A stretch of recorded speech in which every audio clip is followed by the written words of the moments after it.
14 school committee meeting. We're glad to have you join us. We're going to start off with a few announcements. I'd like to inform you that this meeting is being recorded by the Easthampton Public Access Cable. The school committee would like to recognize and thank Tim Riley for taping tonight's production. Easthampton Public Access Cable Station Channels 5, 19, and 20 is looking for volunteers. If anyone is interested in helping to tape city government meetings, please contact Kathy Lynch at 413-203-1360. Superintendent Follensby, do you have some announcements for us? I do have a few announcements. The next school committee meetings are September 9th and 23rd, 2014. The first day of school for students is Tuesday, September 2nd, 2014. Easthampton High School Students Against Destructive Decisions, a SAD organization, is organizing a country concert for a cause on Saturday, October 4th, 2014. Tickets are $7 and proceeds go to raising awareness around destructive driving. Anyone interested in purchasing tickets can go to easthamptonconcert.brownpapertickets.com. Thank you very much. Do we have any correspondence? We do have some correspondence. So first, we had a letter from this Lori Ristler, who was the co-presenter with Kelly Brown just recently, the function that we hosted at the high school. Mm-hmm. So she was just writing to share how impressed she was with the staff, the faculty, and loved the custodial staff, the warm welcome, and the beautiful facilities. So we appreciate her reaching out to us for that.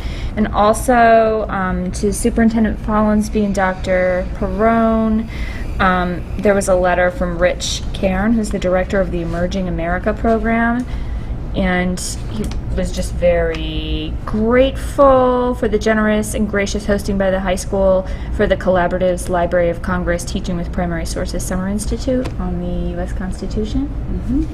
And I think what was also nice is that he made particular mention of how the office staff, custodians, and teachers were so helpful, courteous, and imaginative in ensuring a good experience for all our teachers.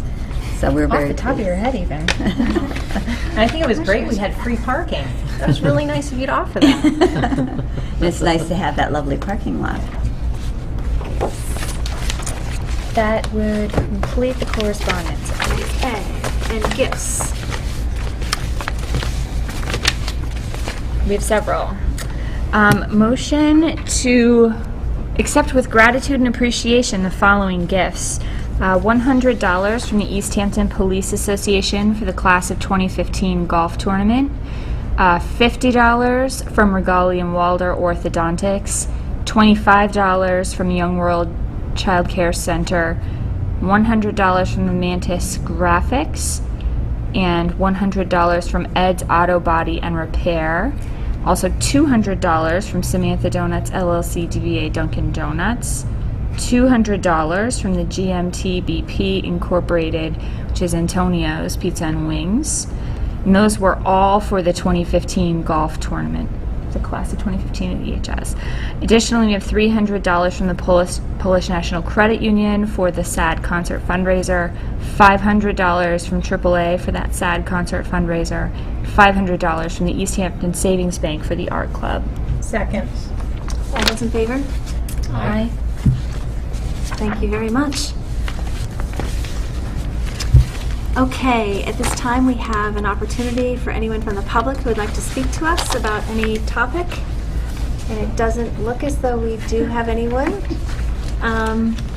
So I guess we will move on to our discussion section of the agenda. First of all, the Finance Subcommittee report. We have nothing to report. And the Policy Subcommittee? Oh, I'm sorry. Your policy. I am. I was like going first. Finance Subcommittee. We met last Tuesday, the 12th. The minutes are between my email and Sue Colby's email, so I guess we'll have them for the next meeting. Next meeting. But we basically just went over FY14 and FY15, an overview and a preview, and that's about it. Okay. Policy. Nothing to report. Thank you very much. Okay, Wendy, do we have a CES update? Don't. It's summertime. Oh, you don't meet in the summer? Brian, I don't suppose you have much to report on for student activities? Well, students are overjoyed. Schedules have been distributed. So we look forward to getting back to school in exactly 2 weeks and soaking up the rest of summer while it's among us. Also, sports tryouts are underway and fall sports teams are getting together. So, Very good. that's that. Okay. Overjoyed. Next, we have the superintendent's report. Yes, so I wanted to report this evening on my goals, and you'll find them in your packet. This is part of the educator evaluation system that's required in Massachusetts. The superintendent develops goals, which are approved by the school committee, and then my administrators will all do goals for me as superintendent, be approved by the superintendent. Their goals will align with my goals, and all of our goals will align with our new strategic plan, which we've been working on this summer for many days, and we have it almost in draft form to bring to the school committee. That will happen either at the first or second meeting in September. So the goal is to have everything aligned. The strategic plan, my goals, administrators' goals, and then teachers' goals with the administrators. So what we are required to do is to have a professional practice goal, a student learning goal, and 3 to 5 district improvement goals for the superintendent and school improvement goals for the principals and administrators. So my professional practice goal is the first goal you see in the packet, and it's around school visits. It's very similar to the one I had last year, and oftentimes our goals carry over from year to year, or at least for a 2-year period, because you begin it in 1 year and continue it in the second year. So my professional practice goal is that during the 2014-15 school year, I will meet with building administrators in each building at least monthly from October to May for the purpose of observing classrooms and providing feedback to administrators and teachers on effective instructional practices. This goal is followed by 2 key actions and 3 benchmarks that the school committee members can use to assess my success in meeting these goals. Any questions on the professional practice goal? The next goal would be my student learning goal, and this goal is about achievement gap. All district educators will focus on 1, using data to determine targeted interventions, and 2, improving the instructional core in order to narrow or close all achievement gaps. Everything that we're doing this year is focused on the instructional core, which is students and teachers in the presence of content, and really trying to focus on how we improve our instructional practices, trying to share best practices with each other, and move forward in providing that very best and high quality instruction to our students. And again, there are key actions and benchmarks to assess this goal. This will be built primarily on our MCAS data, which we have, it's been shared with the district, but it's embargoed and not available for public distribution at this point. Once it's no longer embargoed, we'll do a presentation to the school committee about the MCAS data and the work our data teams have been doing in looking at that data and thinking about how they want to use that to inform instruction and inform their practices in our school district. Any questions about the student learning goal? Do we have an ETA on when the MCAS scores are public and when we might hear back in the fall It about? will be sometime in September. I haven't seen it. Did you see something that came out the 19th? Around the 19th. Yeah. I haven't seen a definite date come to me yet, but One of the things we talked about in our work session was raising the bar for the and I put that actually in the equity and excellence goal. But if I could point that out when we get to that goal. We did talk, I had a work session with the school committee members. We talked about raising the bar and excellence. So rather than put it in the achievement gap goal, which really is about narrowing that gap between our high-risk, high-needs students and our students who are proficient or advanced, That's really about putting in interventions and thinking about best practices. Equity and excellence is really about thinking about how we develop a systemic approach to best practices in teaching and learning. And I believe that rigor and raising the bar is part of those best practices. If there are no more questions about the achievement gap goal, I'll move on to the student or the equity and excellence goal and try to show you how I put this in, and then we can talk about whether you feel that this is sufficient or want to add some things. So the equity and excellence goal is by the end of 2014-15 school year, develop a systemic approach to best practices in teaching and learning. So let's just look at those key actions. I'll actually talk about the key actions and the benchmarks on this goal.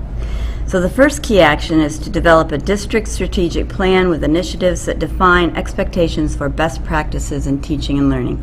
Best practices are really about providing the support that all students need and that challenge and rigor and expectation for excellence that our students need as well.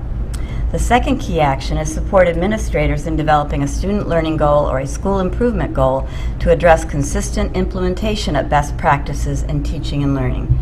And again, as I say, best practices are really about how do we focus our instruction on meeting the needs of all students. So for the students who need challenge, we need to be able to figure out how our practices address that. For the students who need support, we need to determine how our practices are going to address those children as well. Number 3 key action is use leadership team meetings to come to common understandings of best practices in teaching and learning. Our leadership team meetings are the meetings that I have with the administrative team in the district. We have 2 meetings a month, and although we all have a belief system about best practices, what we've determined in looking at our strategic plan, looking at our data, is that we really want to narrow our focus of best practices. We all want to be on the same page, have the same understanding, so that we have this strong continuum of instruction and curriculum from pre-K to grade 12. And we are working on that now, having some really rich discussions about, what the classrooms should look like. That will also be part of what happens when I come to schools, as I did last year, and do observations with the administrators. We look for evidence of these best practices. We have conversations after those observations about, what kind of support, what kind of questions we might ask, and what kind of praise we want to give to the practices that we see. Number 4 is support administrators in developing a key action with a focus on academic rigor and the development of a curriculum that promotes higher order thinking skills and college readiness. And this is where I put that rigor and the readiness for college and career after school, and the higher order thinking skills, which are really what those problem solving, creative skills that we all need to be successful in life. And then 4 was focus all classroom observations with administrators on best practices. So we really have this very intense focus on best practices and making that consistent across our district. And then, as you can see, the benchmarks, the ways of assessing this would be the strategic plan that we develop, my administrators' goals, which would also include their key actions and benchmarks, leadership team agendas, which address what we've talked about in our administrative team meetings, administrator goals and curriculum documents, and samples of notes from classroom observations. So questions on that, and as I say, that's where I tried to put that particular. I think that the phrase that you used in your explanation about addressing both students who require challenges and students who require supports would be helpful in that first line, kind of defining. In the first, in the by goal the end line? of the Okay. just kind of I think it helps kind of pull it together and Does everyone else? Can you say it again? She made kind of an explanatory comment about it was a way to address not only students who require challenges, but students who require supports, and meeting both ends of that spectrum. That I think it is important to kind of explain the idea of equity, that it's not just about addressing support for children with needs. It's not just about addressing issues of gifted and talented students in any particular academic area, but that it's about addressing all of those specific needs. So you're talking about where exactly under key actions? In the goal statement, I Yeah. think. The goal In the goal statement. Up here. To use it as part of the descriptor in the goal statement. This is The reminding term me. challenges and supports. You know, that I think Laura, is this for me helps clarify. channeling Pete, who's not here, but is this the where he describes his struggle, I think, if I may, Yeah. of feeling like raising the bar, closing the gap is like closing the window rather than stepping everyone up. And I think we struggle with the language around that. So, Well, in speaking with Peter earlier today, he was recommending a change in language for District Improvement Goal 1 to, instead of equity and excellence, to be academic excellence and equity. And he was feeling I like that. disagree But with the Peter on that. priorities. I prefer equity first, for the record. Just to be, not to just. And then be for student learning, raising the bar and closing the achievement gap. why don't we do this one first and then go back to that one, see what the committee thinks about changing the title of this District Improvement Goal 1. It's currently Equity and Excellence, and Peter is recommending, Academic excellence and equity. He feels excellence should come first. Academic excellence and equity was his recommendation. I object to Peter's recommendation. I like the way you have it. I prefer equity first. I'm going with Laura on this one. I'm not pinching her under the table. She's doing She's it of kicking her me, own though. volition. And do you want to just explain why? I wish Peter was here because he may be able to sway me the other way. For me, that's my gut react. I mean, I think excellence should go without. I prefer equity first. I think it's a really important message in this climate. I think it's an important message in this community. That's my gut.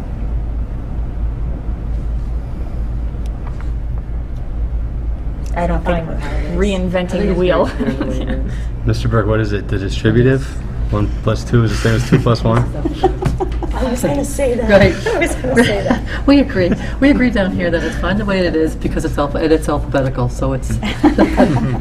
okay, so it sounds like the majority of people here are okay with it, the way it is, the initial part. Now, Laura is recommending that in that statement I add something about, so it would be develop a systemic approach to best practices in teaching and learning that challenge students, or that provide challenge to student, you're going to have to help me wordsmith this, that provide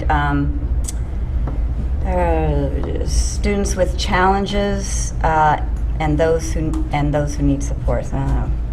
I'm not good at doing this on Laura, camera. like just adding, Laura, was just adding like for every student after it, or something, best practices in teaching and learning for every student, or. I liked what she said when she was. In your description. It was your Yes. description, Nancy, that she's Well, referring yeah, to. to students who need to be challenged and supports to those. For both students who require additional challenge as well as students who require additional support. So with excellence, that infers you're teaching kind of to the, and this is making specific note of, we are aware that there are needs outside of that, middle All of right, the how road. about this? High expectations for everybody. Right. Well, I think that's what we kind of want to keep it for everyone, because now I would think, okay, well, what about my child? It's middle of the road child. So are we not gonna, Right. how do we make it so that we really are talking about every child, every student?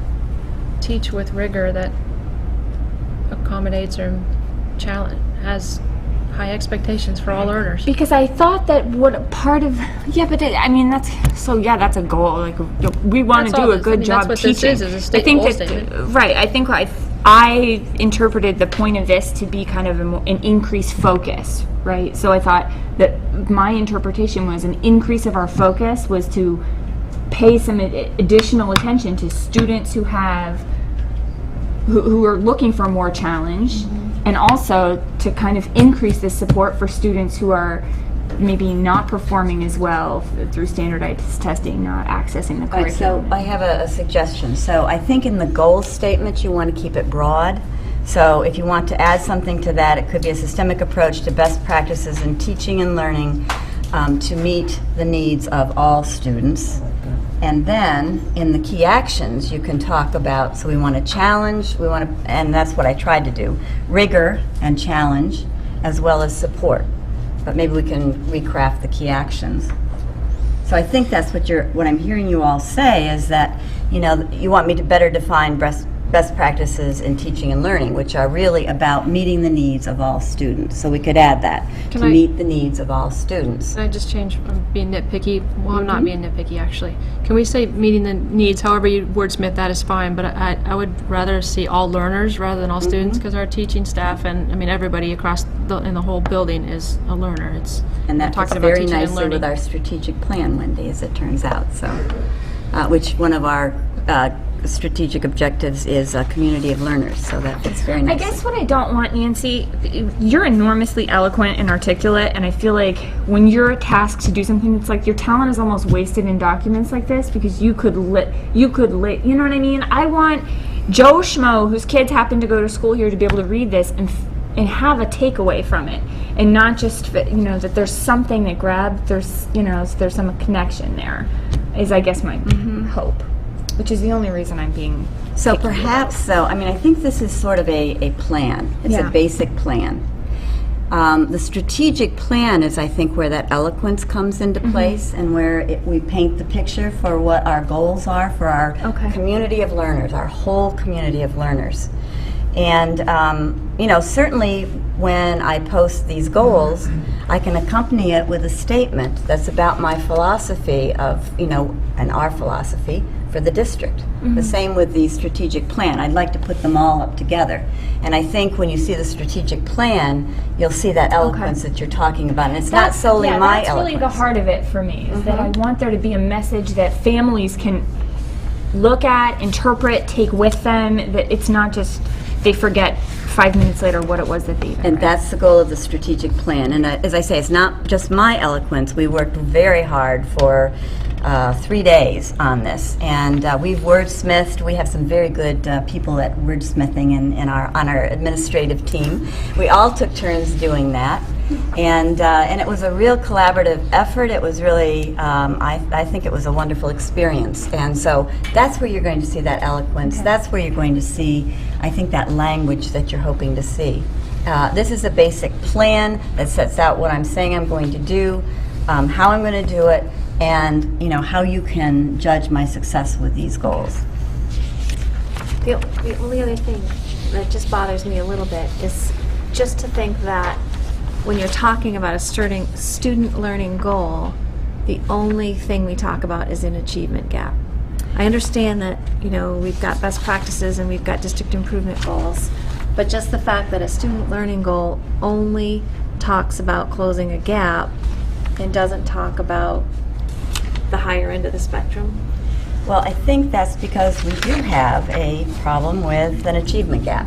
That's what our data shows us. Right. And so I have to address that achievement gap. We have to address that achievement gap. Right. So I think that's what the student learning goal is about. It's about closing the gap. That's what our directions are from the state, that, we want all children to be at least proficient. And, the other goal, that's where I see the equity and excellence. Not only do we want our children all to be proficient, we want them to do everything they possibly can do. We want to give them every experience we can give them, and we want to provide those challenges, provide that rigor, provide that rich learning environment.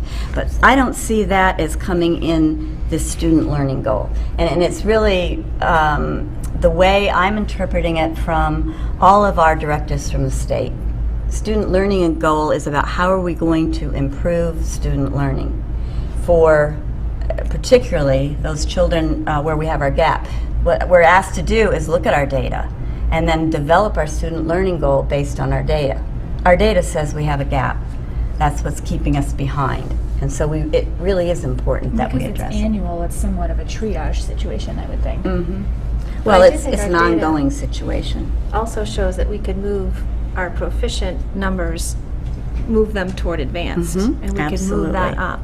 Absolutely. So I guess I don't discount the fact that, all this emphasis and focus absolutely should be on closing the achievement gap. I totally support that, but I just don't want us to neglect the opportunity to work on the high end and make progress there and moving us forward. And that's- moving that high end. Right, and that's what to I be think the advanced. equity and excellence goal is about.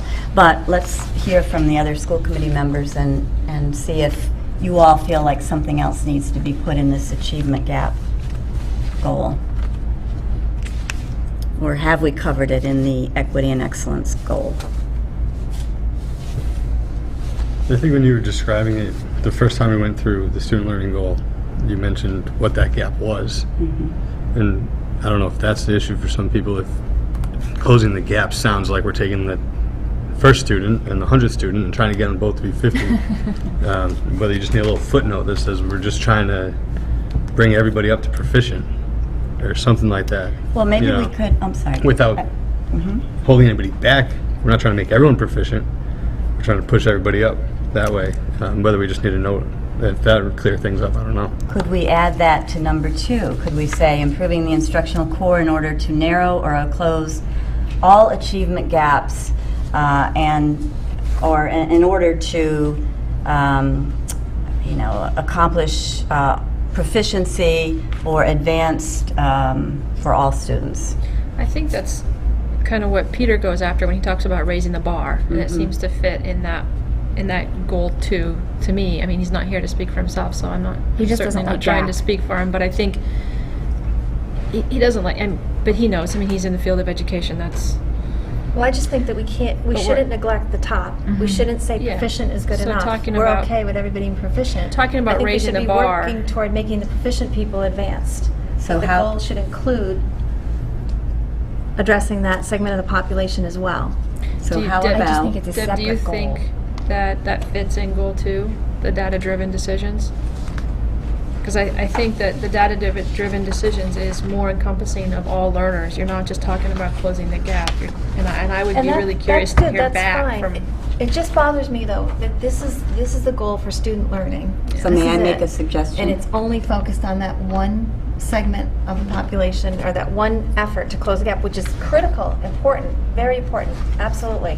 But let's not do that to the exclusion of taking the proficient and trying to make So them what about advanced. if we add in on student learning goal, achievement gap, after number 2, improving the instructional core in order to narrow or close all achievement gaps so that all students are proficient or advanced? Does that bring it up to the raising the bar? Deb? So that all students are proficient or advanced. So now we're saying that we're going to raise the bar. We're going to close that gap, so we're raising the bar so that all of our students are either proficient or advanced. Yes and no. I mean, I guess I just feel like it's not really stating that there's going to be an emphasis on taking the proficient people and trying to make them advanced. Do you That think has to be that there there. is going to be a true, powerful initiative in this school year to be raising proficient students to advanced? I Or would do you love think to that see this? that. I would too. Do you think that with our current budget, and goals our are- current these are situation, and our priorities. current scores? Yeah. Yeah. What are you saying? my administrators are here. That's our DDMs. The whole point of a DDM is to make every student show progress. Improve. Yeah. And make improvements. It's whether it's the top chunk, it's whether it's the bottom chunk, and that is our measure for our district determined measures, which all teachers are responsible Right. for, and in turn we're responsible for, and in turn the superintendent is responsible for. So that's where every child has to show improvement, whether they're at the top or at the bottom. And in fact, we've had lots of conversation that it is more difficult to get those top kids to Yeah. move up to show growth than it is for some of the lower kids to show growth. And so we've had a lot of conversation around that, and I think that that's one of the big initiatives really is to show growth for all. And I We've think also had conversations with Shirley about here's the pot, and we examine the data and we determine that this is our greatest need here, and then this is 2 and this is 3, and we can divvy the pot to give this much and this much and this much, and we'll see an increase in those areas reflective of the resources that we can expend on them. My question is, realistically speaking, this specific school year, and I have lofty ambitions too moving forward, but I think that this is more of an emergent issue, this specifically, and I'm not saying we're doing it at the expense of all levels of students improving. I'm saying that I think we need a laser focus on the achievement gap of students who are not even able to achieve proficient status. It hurts us financially, publicly. And Laura, I think that that's a good point to remember that this is a one-year goal. This is a one-year goal. So really, realistically, are we going to make all students proficient and advanced? Are we going to try to, again, narrow that gap for all of our students? So if a student is proficient and we think they should be advanced, can we help them to achieve that? If they needs improvement and we believe they should be proficient, can we help them achieve that? So that is exactly what this is about. It's about using our data and putting our pieces into place to ensure that every student makes as much growth as they possibly can, and then there will be less of a gap between those students who are not proficient or advanced and those who are, and moving our students from proficient to advanced. Could we hear early on in the year, not to put more on you guys, so I'm not, if it does, you can just pretend I didn't say it. It doesn't really, because you're doing the work. It's just more of, I'd like to hear about it early in the year. I know when Dan and I came on, for the second half of the school year, and then halfway through that, so 3/4 of the way through the year, we got to hear about how when we look at data X and you look at your data team, or your data team looks at the data and you decide on what interventions go into place, and then we see how things are and what's implemented, why, based on the data and what the results are. I'd like to hear about that on the front end, like after you get to look at data, and I could give or take MCAS, but that's what we have. So when you get to look at that stuff and then you put it in place, can we as a collective body hear fairly early on in the fall, within a reasonable time, what those interventions look like, and then I think out of that grows some of the conversations that are just like, we're not hearing just about bringing the bottom up, but we're also hearing interventions like, if we had data that said we had these many students or learners on that were right on the cusp between proficiency and excellence, we could hear what kinds of interventions were put in place and what does that look like on the tail end. Does that make sense? And that's what they're doing right now. They're working, they did data team training, and they're all creating data action plans, which is so I don't know if you guys reported back to the school committee early last year. I just heard it late in the school year, so I'm asking if... And that would be early. Okay. So normally what happens is after you approve my goals, then I approve their goals. Their action plans are coming to me this week, and then we'll schedule then we'll schedule a school committee meeting, either the first or second meeting in September, where they'll present their school improvement goals, their student learning goal, their professional practice goal, as well as their data action plans. Nice. Or maybe it'll be 2 meetings, so that you'll get all of that at the beginning, and then we'll report out again in the middle of the year, because that's how we're going to track the data. And that paradigm might change when Park. It might, but that's another story. It's supposed to be... Let's not open that can of worms. Yes. It's August. All right, so we need to, I think I need your advice, what you want from me for the student learning goal, the whole committee, the achievement gap goal, and then we'll go forward and look at the other ones too, because now I'm confused about whether I'm going to put something about proficient and advanced in this achievement gap goal, or just exactly what it is that you would like, committee members. I know I've spoken enough probably on this topic, but I would just like to see a specific targeted effort toward reaching the upper end of the learning spectrum and making efforts to move them to an advanced level. I would like to see that addressed in the student learning goal. In the school specifically. Not just closing an achievement gap, but have it actually, and not just be a tagline to the achievement gap focus, but have it actually be a specific, and I know you do that with your district determined measures, and I think you're doing that in daily life, but I'd like to see a specific targeted effort toward raising the bar. So Deb, maybe you could propose something and see if the other committee members agree with your proposal. For an actual statement, the actual wording. I don't think it. I I gotta say, I don't think it fits in the in that particular student learning goal. I think you could put it into one of the district improvement goals, but that student learning goal is about the achievement gap. So But a student, we could have anything under our student learning goals. It doesn't have to be, I mean, I think this is critical, very, very important, absolutely essential. But I'd like to see us also have a goal where we're going to look at focusing on helping students at the upper end of the spectrum advance to an even higher level. Whether you But wanna isn't call it that what the proficient or administrators are doing? Is that like, so this is the overall superintendent goal, but then individually, the admins have their own student learning goal, and that's part of what they're doing? If I'm understanding this correctly. So it is being done, it's just like at the next level. because as a whole, as an organism, as a whole district, we have a state obligation, let alone our own moral education obligation to close the achievement gap. I mean, that's language we might not agree with, but I think it's, that's critically important.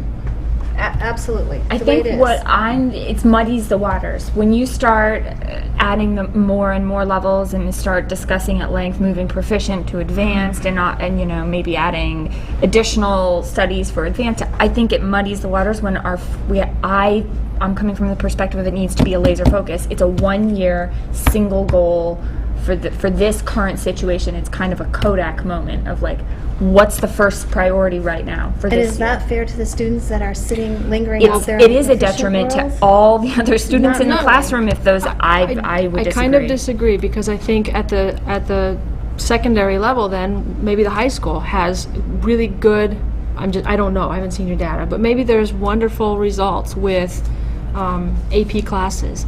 Maybe Dr. Perone comes up with a building-based goal at the high school that advances his excellent students. And I think that addresses what you're saying, but as a district organism, That can't happen at the middle school and the elementary level as well. Why can't it? Well, that's what I'm asking. Yeah, it could. Their plans. Yeah, it could Okay. happen in their That's what you're plans, saying. and their building-based plans. But why would Nancy's goal, overseeing all of this, only focus on that one piece of the entire spectrum? I see it as an urgent, critical issue to the foundation of the whole district's learning. Those That are- you can't, that The general foundation of our role to educate our students is to educate our students to X level. for example, everyone should be able to be completely literate. They should be able to read, write, have a basic understanding of that. We have to meet that basic As a threshold district. before we can start diverting But attention. you have students at an upper end of the learning course you do. spectrum.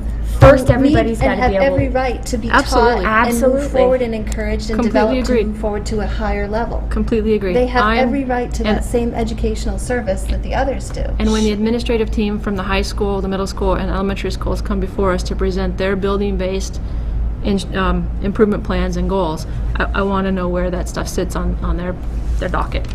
But why in the big picture, the big picture view that we have input on, why would we only focus on kids in this piece of the spectrum only? I know it's in priority, it's very important, I understand that, but why would we not address in any way, shape, or form a desire to see improvement in moving the higher end of the spectrum even higher? I'm not saying we don't address it. I don't believe we address it here.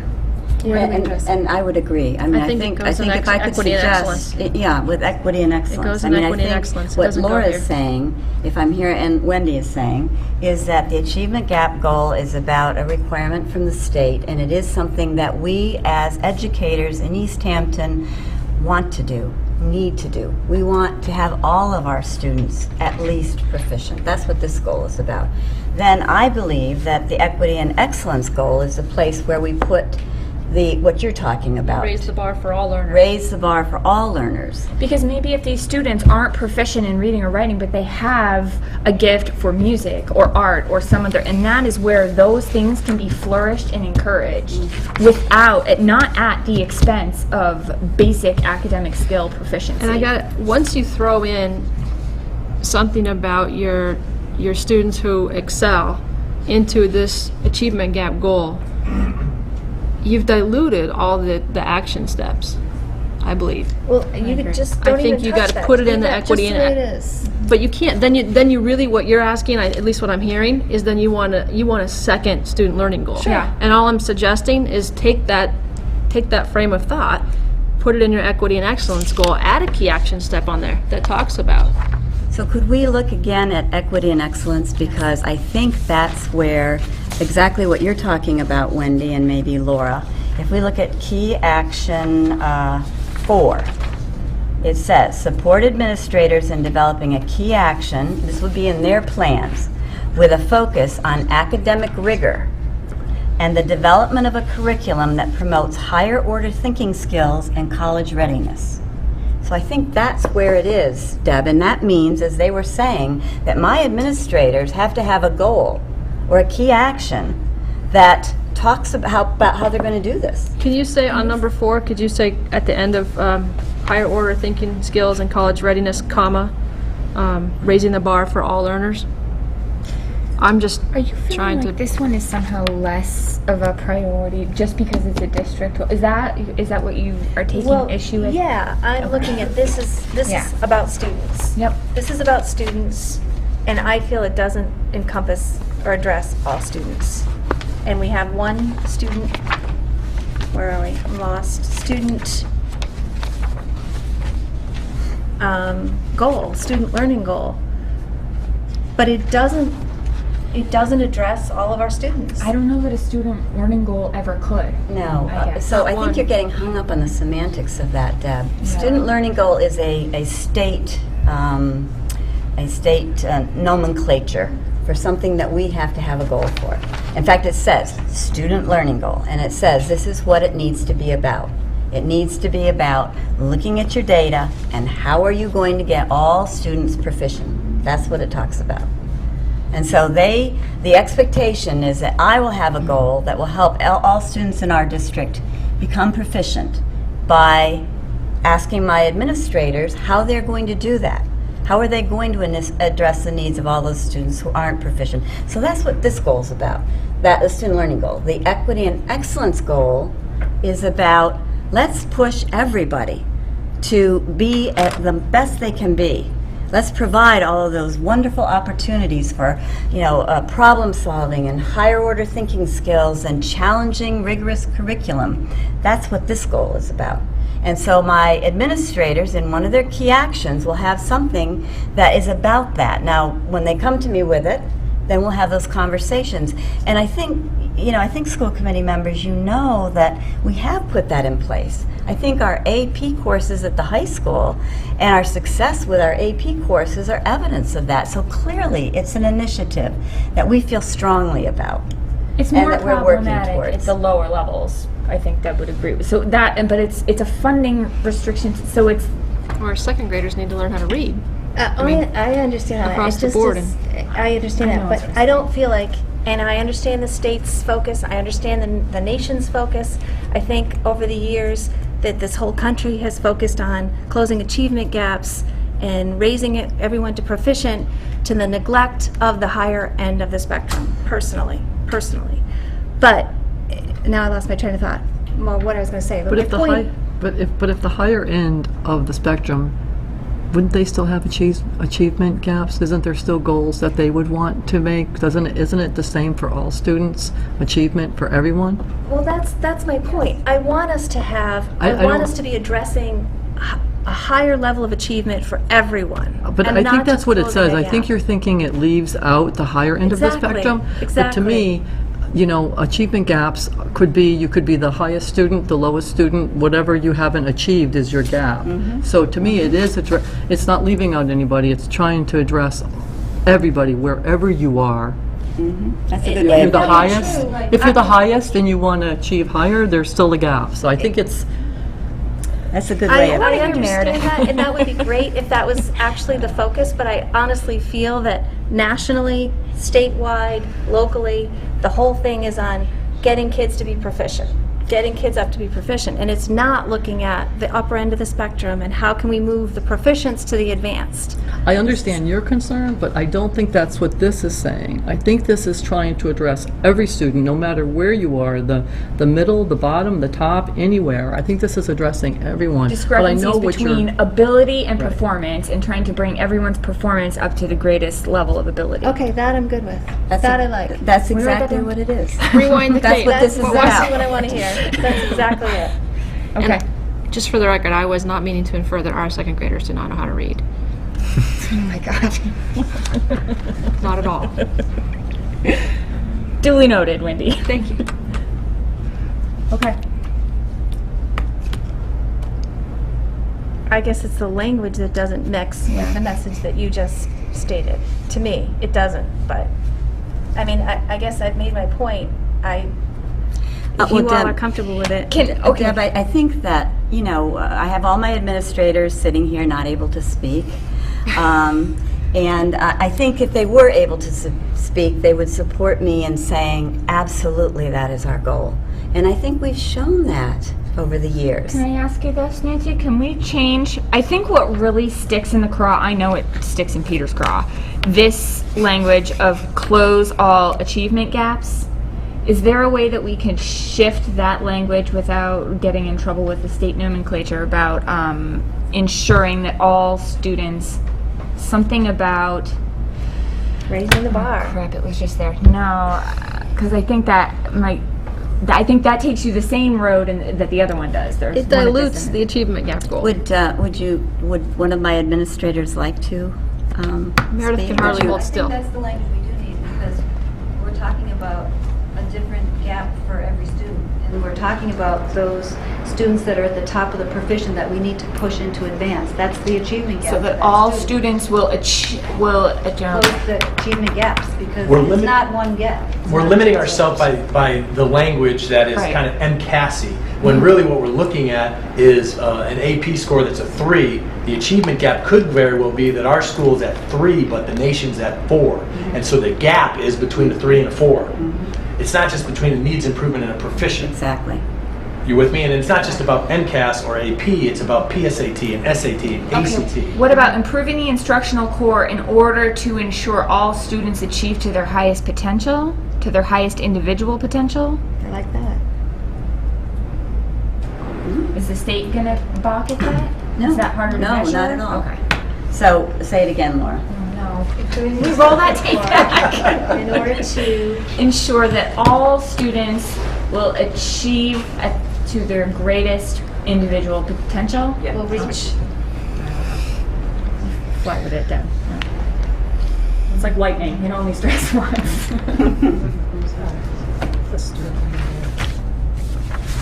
Will reach their greatest potential. Oh, she just wants it at the top, right up against I think it's important to say individual for me, because I think it allows for all those varied interpretations, that it's, So it is that kids who each are struggling to student- read, so as that- well as kids who are struggling, So that each student will reach his or her greatest potential, or I like to all say students? achieve instead of reach, because it's an achievement. Deb, are you okay with Yep, that? that sounds Right? good. Yep, Okay, are we good with that one now? I like it. All right. You guys just made a really good point. And I think maybe as a board, as a body, being more cognizant of achievement gaps with an S on the end of it. I mean, that's, I think that's what the mayor was saying earlier. Yeah. That's what we have here. Close all achievement well, we gaps. should just That's listen what to it the mayor says. more often. Well, just gap gives the wrong impression. Gap gives this. It does. Of bringing the top down to meet the bottom, and it just gives people the wrong idea. I don't think that's the way we see it at all. We don't. Okay. It's open. All right, can we move on Yes, to please. equity and excellence? And what you'd like to see here. Let's see, Deb, I think you mentioned support administrators, key action, focus on rigor, promotes, I think it was you, higher order thinking skills and college readiness, comma, raising the bar for all students. Add that to number 4. Okay. I would still like to see college and career readiness. I think college is just a little too narrow. Because then you're only focusing on the kids who are Yeah. looking to pursue more education. I know in our last conversation, it was all about college, but Yeah. I would agree. I think career is important there. I don't have a degree in real estate, let me put it that way. So are we good there? Can we say on behalf of all learners again, instead of students? What's that? Yeah, learners, switching students to learners. Yeah. Okay.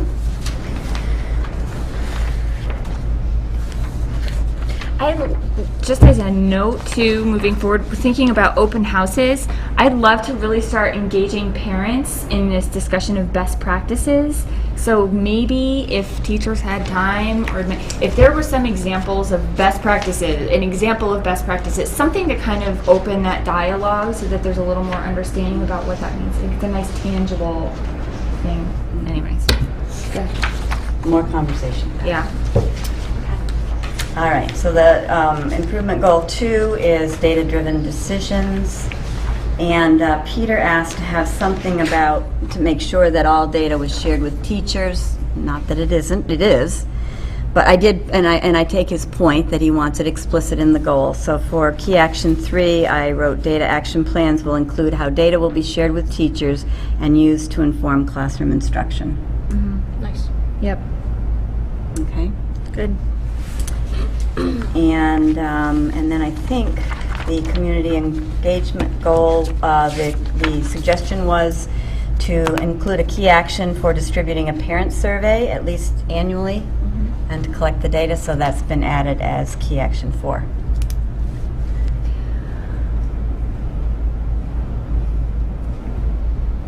Should something be included to not just collect the data, but some sort of action element that comes out as a result of that? Should there be some sort of...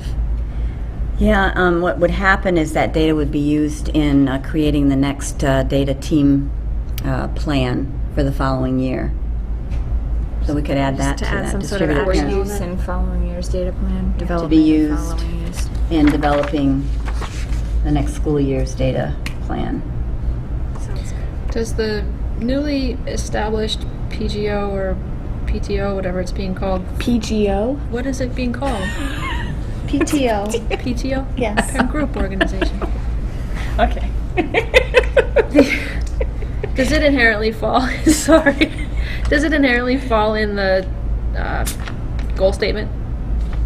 I thought For about that stronger too. relationships with parents, community organizations, blah, blah, blah. Does that just, do we assume that that's? We do, Okay. but I just wanted. if you that's all. want- No, I yeah, don't care that much, just wanted to make sure. I mean, I care, but. yes, definitely, definitely. Anything else? Okay, then, let's see here. That's the end of my, oh, so. Do we need a motion? Mhm. To approve? Motion to approve the superintendent's goals with the revisions that we've discussed here tonight. Second. All those in favor? Aye. Motion passes. Thank you very much. Oh, good stuff. Hold on. Yes. Okay, motion to approve the minutes of the school committee meeting, a work session from August 12th, 2014. Second. All those in favor? Aye. Okay. Motion to approve the minutes of the school committee meeting regular session on July 22nd, 2014. Second.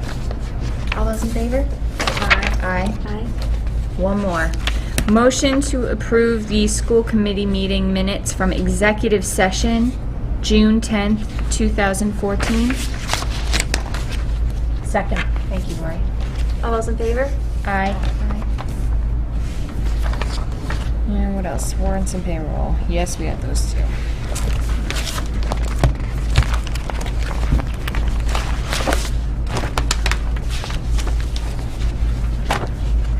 Are you ready? Where is it? Motion to approve the school payroll dated August 7th, 2014, in the amount of $304,174.21. Second. All those in favor? Aye. I have an accounts payable here with a blank. We'll defer to Sue. Okay.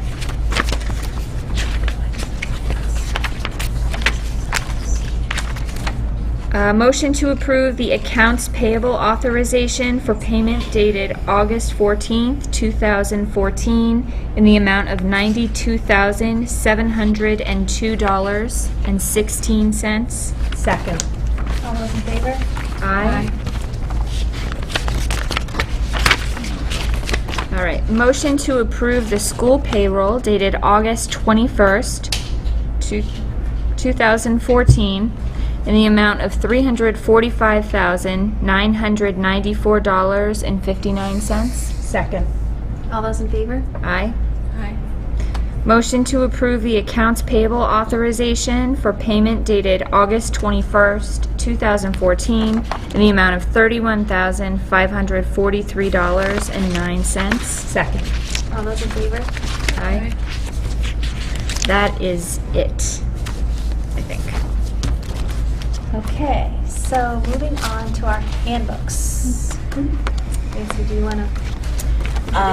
Certainly. So we'll start with our elementary schools, and Amy and Amy, are you going to present for the elementary schools? Okay, so Amy will present her handbook with their changes. Amy, you want to come to the podium?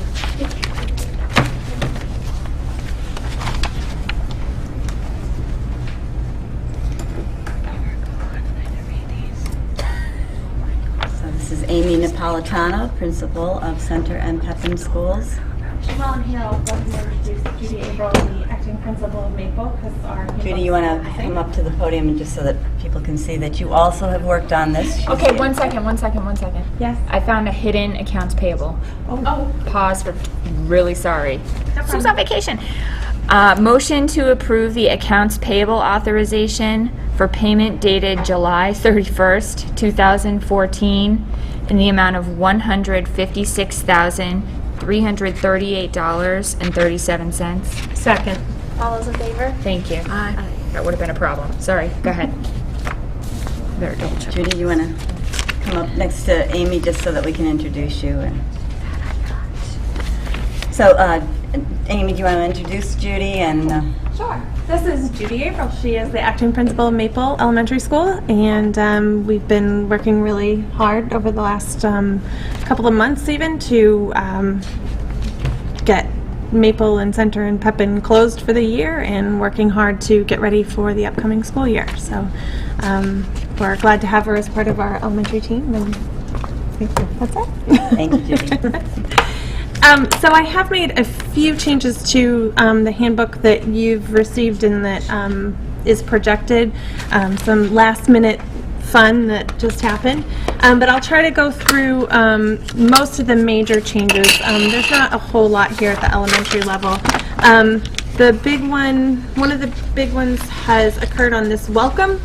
We are planning on posting the elementary school handbook on our website, taking the option, giving parents the option of a paper handbook if they so choose, but also then getting rid of, the 450, 600, whatever handbooks that we usually print up every year. So we are going to give parents the option of reading it online, but we'll also have a sign-off sheet that allows parents to request a paper handbook if they'd like one as well. So that's sort of here in the front letter. They'll get a form home at the beginning of the school year that says that this is where you can find the handbook. It's online. This is also where you can send back a request for a paper copy if you'd like that. So that's one of the changes that we are making to this handbook for this year.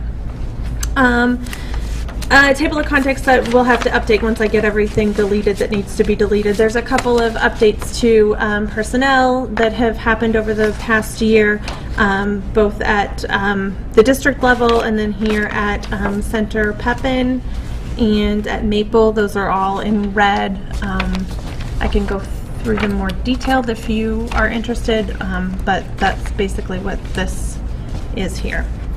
Let's see, let me get to the next big page of changes. The next one comes on page 9, I think is what you have, if you have it in front of you. I just added in breakfast begins at 8:15. That wasn't a part of our previous statement there about the school breakfast program. I thought it was important that people know what time it began. The dismissal, we just asked that parents make changes to their child's dismissal routine before 2:30, except for emergencies. It gets really crazy in the office, and it's a really difficult time to try to juggle any changes to dismissal routine. We certainly would accommodate for emergencies, but we'd ask that parents would change things prior to 2:30. Let's see. Everything else about walking, attendance. This is something that I did change, that I did have to change the section on absence that's not reflected here. But the district attorney's schools where it's at program is no longer funded this year. So I'll have to take out that second, it's the whole second paragraph about the Northwest District Attorney's Office and the school where it's at program. We still have the availability of the resources that program provided, but not the support in terms of personnel resources. There's a lot of good forms that they have. We can still, if we have students that have attendance issues, we can still refer them to the district attorney's office, but it goes much more in a direct line to court rather than through like a liaison with the DA's office. So that is a program that we have no control over the funding for, but it was cut, so I can't put it in our handbook as a resource for us. So that'll be taken out of there. Let's see. We did add a section in about the new PTO. They gave us a new section here. It's in gray because that was the old, but I can read to you what they wrote. The Easthampton Parent-Teachers Organization supports the schools in many ways, including providing funding for enrichment activities in the schools, hosting community events, and organizing volunteers throughout the year. The PTO meets monthly and always welcomes new participation. Check the PTO newsletter for times of meetings and upcoming events, or visit their website at www.easthamptonpto.com. So that's the little blurb that will be in our handbook referring them there. We also both have on our Maples website and the Center Pepin website, there is a link for the Easthampton PTO, so that's also available for parents. Let's see, nothing changed with the lunch and recess program that goes in the handbook. The testing piece is actually a pretty big shift. We don't have a lot of information about PARCC, but our 3rd and 4th graders will be taking the PARCC test this year. It's a replacement to the MCAS, and all we could really say is more information will be sent home when we have it available, because we don't have all the information yet available. Do you have any rough idea of what month they might begin testing? It's like an April-June split, or like a March-May split. It's around the same time that MCAS was last year, and there's again 2 testing sessions or testing windows that we have to look at. The trick is really in the scheduling, because we all have the same window to test in, and because we're doing it computer-based, we have to make sure we have all the resources available and that sort of thing. So, you know, we can give out testing windows, but it's like a month-long testing window, and so we need to be a little bit more sure about what the requirements are going to be at each school building and each grade level. But that's really sort of just the first kind of clue to parents that we are changing from MCAS and moving to PARCC. Maybe would relieve some correspondence you'll probably be getting if you could make mention that it will take place in the spring and not be more specific than that. Oh, sure. 'Cause you read that and parents may be like, is that October? Sure, Is sure. that like right away? You know No, what I that's a mean? great idea. So I can add to that testing. Especially if you're talking about 3rd grade families, they've not done this yet, and you know they don't know when it is. Right. And the state has given us a rough window, so I could even say, you know, probably likely in the months of May or April and June or something to that effect. So I can even be a little bit more specific without nailing down some specific dates. So I will make that change. Let's see. Down in the dress code section, we kind of felt like the Heelys kick was kind of over with, and so we're taking a risk. What that is. And we're taking it out of our handbook just in an effort to, you know, stay hip and cool with the young kids. But we are removing that one line there about Heelys because we don't think it's Not to give someone the idea to go Google it. And exactly, find a and 10-year-old you know, pair. go to eBay and buy a pair of Heelys. In the health program, the one addition that we made that we felt was really important was that all medications must be brought to school by an adult. That was lacking in our actual language, and we felt like it was important to put that there so that we can be very clear about what that is and why. Let's see, then page 17 was the next change. We just added a blurb about lockdown drills. We have something about emergency evacuations. We have something about fire drills, and we thought that it was important to add a little piece about lockdown drills, where, you know, just so that it's kind of out there that we do practice them. Kids will use that language, so yeah. Right. And if they, you know, we tend to try to send something home to parents, especially at the elementary age, to say your child just participated in a lockdown drill. They may have questions or, you know, have concerns. So, yes, I think it's important to put it here that we do practice those, so when people see that. Nicely worded, Amy, by the way. Thank you. That it's serious, but it's not terrifying. No, so, she did a very nice job. Right, and I think that that's really important, especially at the elementary age. So we did make some changes to what we called our toy policy and our cell phone / electronics policy. We took the sort of consequences out of the toy policy, but made it much more about it's not a good choice to bring toys to school. They divert students' attention from learning, cause arguments, create issues of theft and or get damaged, and due to these reasons students are strongly discouraged from bringing toys from home, and kind of kept it at that. We're not responsible if things get lost or stolen, but that's kind of where we left it.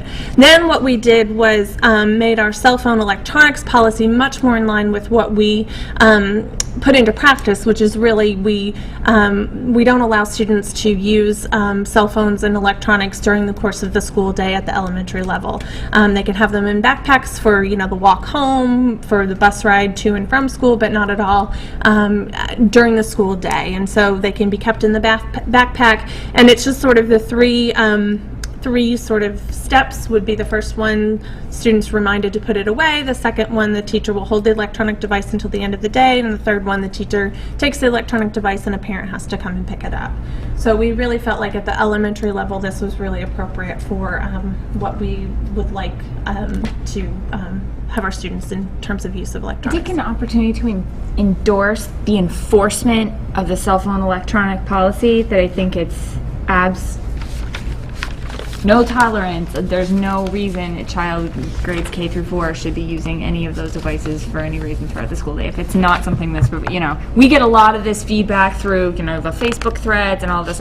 I don't think this is a community that would feels that's a necessity, that there's other opportunities for learning. So Right. I would personally, I endorse the enforcement of a no electronics at the elementary level policy. And I will say that From we had home. a lot of conversation. Our recess is only 20 minutes every day. Our lunch is only a little bit longer than that. So there's not a whole lot of time where kids get a break from learning in the classroom, and so we want them to take that opportunity to engage with other students, whether it's out on the playground, whether it's, you know, in the lunchroom, and we feel like we can build some supports into place to help facilitate that, so that students who previously may have thought that they had to have their Game Boy so that they wouldn't be bored at recess, we want to encourage them to do other things rather than you know, get lost in a video game for that only small amount of time that they do have out at recess. So we had a lot of conversation about that and really wanted to sort of change our philosophy about that as well as our policy. And if there are things that either I or the PTO could do, if you would accept donations of maybe other kinds of like cooperative board games or other things, that if you could make some sort of a list of approved activities that are really useful for kids for indoor recess. I mean, we had a brutal cold winter where this was a problem.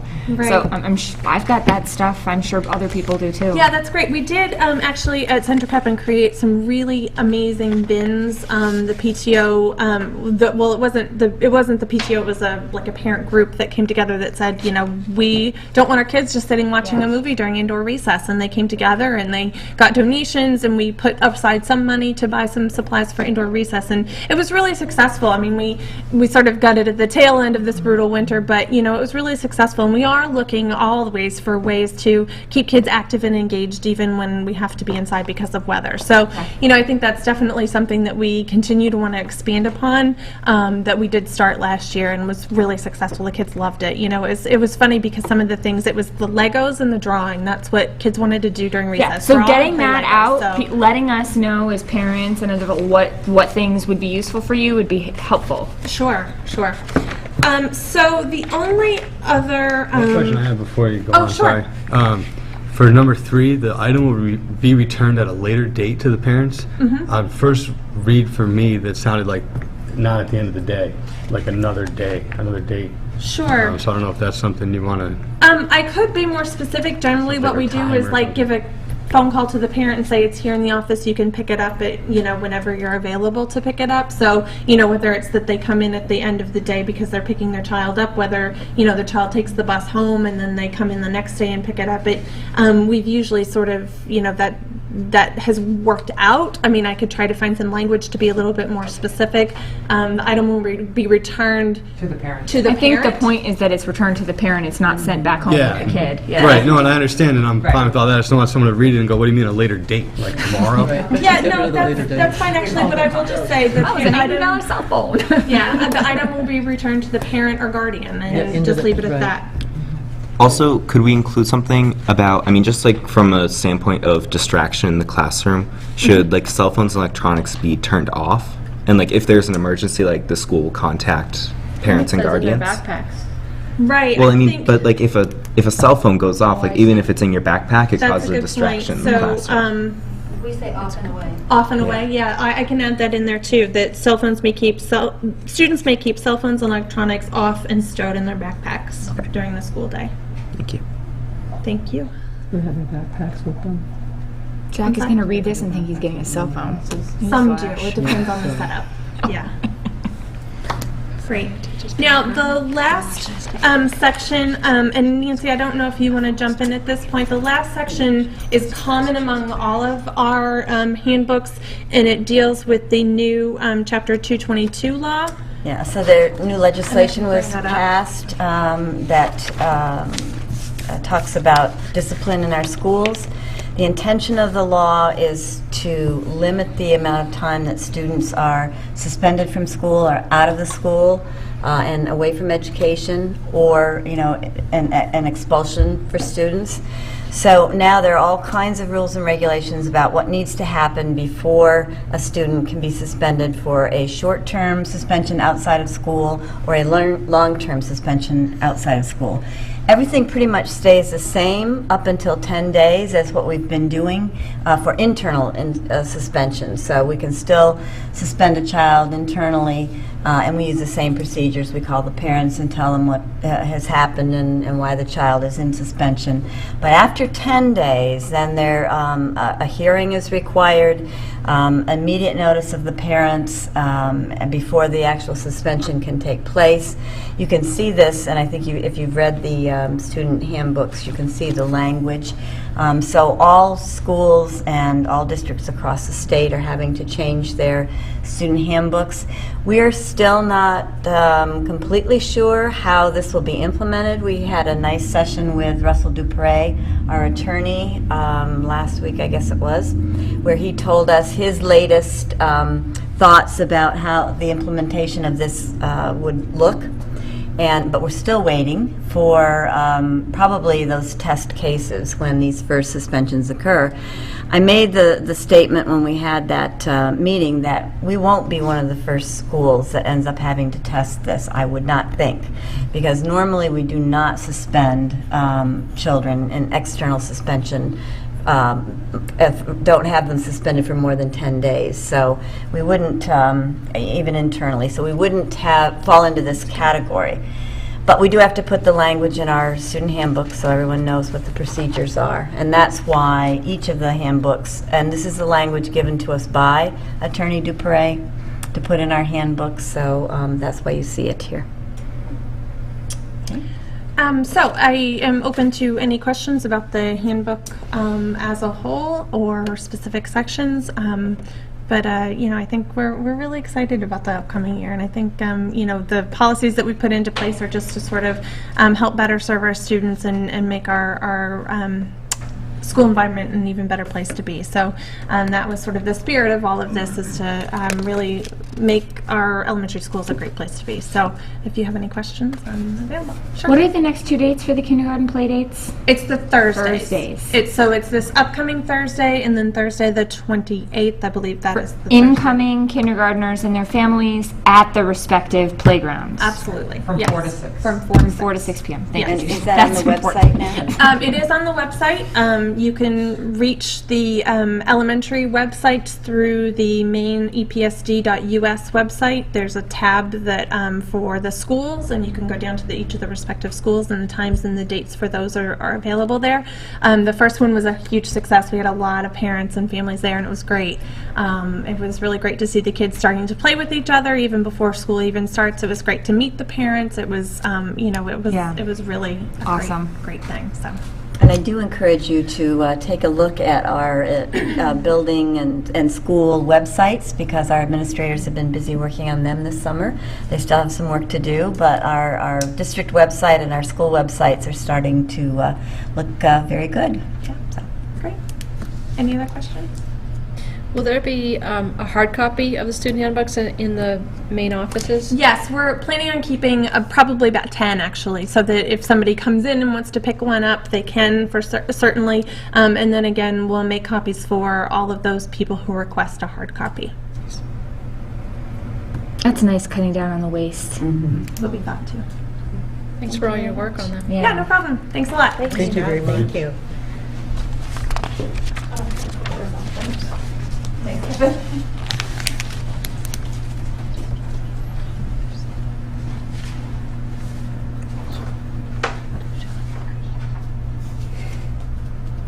Kevin is our tech expert guy, here. I was going to say. So next we have Meredith Belize, principal of Whitebrook Middle School, and she's going to tell you about the changes to her student handbook. We don't have as many changes as in had, so. I think we have some really minor changes at the very beginning, just changing the wording of secretary to administrative assistant. And I think the next one. Did you do that? It's in your contract. Yes.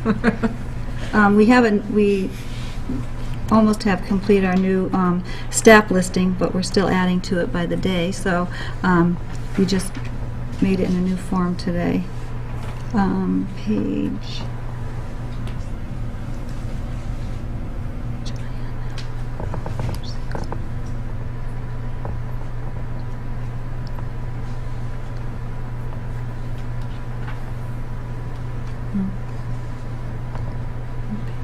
The next change we have is down on page 22.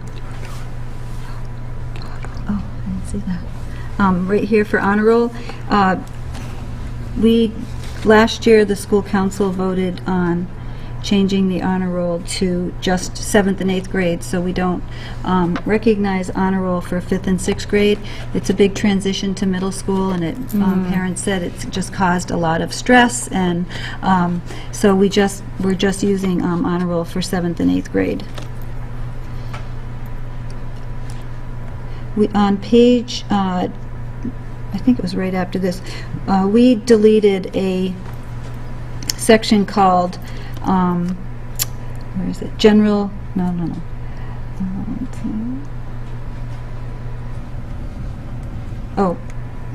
Parental involvement policy. The language we found today, Andrea McCollum and I found the section that was from 1992, and we deleted it, and all of that information is on our website, and also communicated with parents through the parent portal and through the teachers at open house. It was just a very outdated paragraph about parent involvement, so we deleted that. Meredith, do you have that paragraph on your website? Because that... No, but I can put it back. That is a Title I regulation. That's why it's there. There has to be a parent involvement policy. I believe it's also I think we in have our it addressed policy manual. somewhere else. But I can put it back and put it in red, or change it. It was done back in 1992, but it does fulfill that requirement. Okay. And then the only other thing we had was page 28.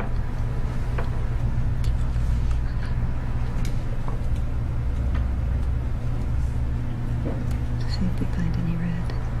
It's not on page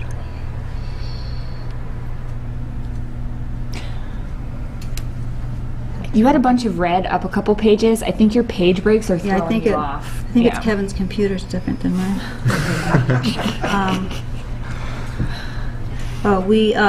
There was some language for students who are absent, internally or externally suspended from school requirement, will be prohibited from attending dances and other after-school activities. There was language in there also that said suspended from school or serving detentions, and that doesn't apply, so we just took out the word detentions. And I think... Do you not have detentions? Or We do, but if you have a detention, you're not prohibited from going to a nighttime activity. Unless you grew up in my house and you're not going anywhere else. Unless you're Laura's kid. No, I mean me, when I was a kid. I ground my 5-year-old. Your pages are totally different than mine. Why is that? I should try that. Okay, and then the only other change we had was for tardies. Our old policy was 4 tardies in 1 month that would have an administrative detention, and we're changing that to 4 tardies in 1 month. They'll have a lunch detention. Additional tardies in the same month will result in additional lunch detentions and a guidance referral. So we took the detention part out of it for a lot of reasons. In middle school, it's not always the student's fault that they're tardy. It's rarely the student's Well, no, fault. sometimes, a lot of times it is. Walk There's to kids that school? are resistant. No, kids that are just resistant to getting up and going to school. Their parents have a hard time with that. So it can be for a variety of reasons, but we decided that lunch detentions were a better consequence, because a lot of middle school students don't really mind staying after school, but they really mind missing lunch with their friends.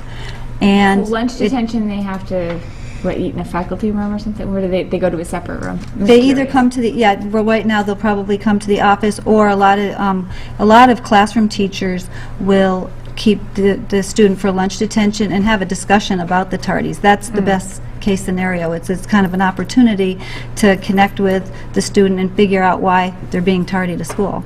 Okay. So that's usually what happens. And that's it for us. As well as the... As well as the discipline Chapter change. 222, right? This suspension language. Thanks, Meredith. Any questions? All right, so I'll add that parent involvement policy back in. As old as it is. Thank you. You're welcome.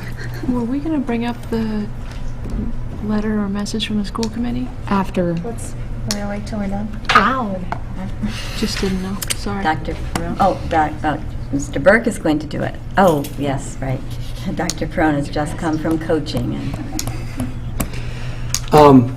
So we do have a lot of changes in the high school handbook this year. I'm not sure if all of you have read through it and you want me to go to particular spots, or if you just want me to do what the other administrators have done and scroll through each individual change. I'm fine doing it either way. Changes would be great. Let's scroll through the changes. Okay. So we've also made changes. Is that big enough? It's big. It's okay. Yeah? I don't want to make it too big. Obviously, we've made changes to our faculty. We do have a school psychologist that's still to be determined.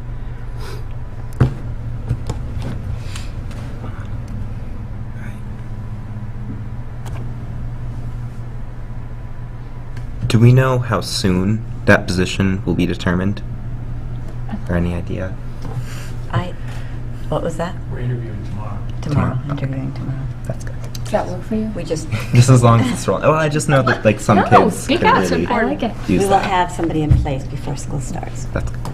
That's our goal. I think we'll achieve it. We have hired one new school psychologist, so that's good. We're very excited about her.